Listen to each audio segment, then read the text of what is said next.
Welcome to the Deep Dive, where we take these disparate piles of sources, marketing reports, neuroscience, even ancient philosophy, and we sort of mash them all together to find those golden nuggets of insight. Right. And today, we're diving deep into a really unexpected connection between high-stakes emotional marketing and the rise of these polarizing media empires. It sounds like a huge jump, doesn't it, from the boardroom to the marketplace and then all the way back to ancient Greece. But the underlying mechanism is identical. Okay. So our mission today is really to show you how businesses and now individual creators build this profound level of trust and these fiercely loyal fan bases. And not by listing features. No, not at all. Critically, they do it by strategically targeting your core values, your identity, and your raw emotions. And here's the real hook, I think, the paradox we're trying to solve. Wow. We'll look at these media figures who launched their careers on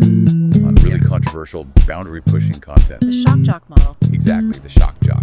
But then they pivot successfully. Yeah. They become this trusted go-to platform for serious mainstream icons. I mean, we're talking Jane Fonda, RuPaul. Even the Vice President of the United States. It's an incredible shift. And that shift from provocation to this kind of intimate authority, that's the playbook. It's a calculated strategy. We'll cover the core marketing techniques, some surprising case studies, and trace it all back to the original provocateur Diogenes. Okay, let's start at the foundation then. Emotional marketing. I think for a well-informed audience like ours, we know this isn't just about, making ads that make you feel happy. Right, it's way past that. This strategy just completely bypasses that feature checklist, and it goes straight for resonance, tapping into feelings, values, and I think most importantly, the consumer's sense of self, their identity. And what's fascinating here and so critical is the absolute need for authenticity. You can spot a fake a mile away.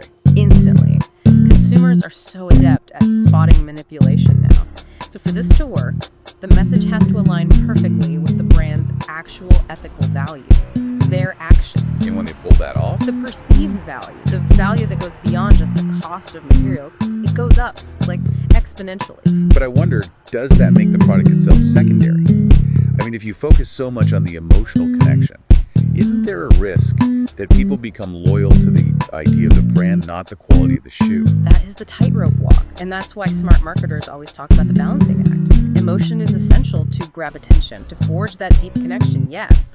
But it has to be tethered to practicality, to logic, so the consumer can actually justify the decision for themselves. So you need the emotional pull and the rational excuse. Exactly. You need the emotional fuel to start the engine, but the logical roadmap to, get where you're going.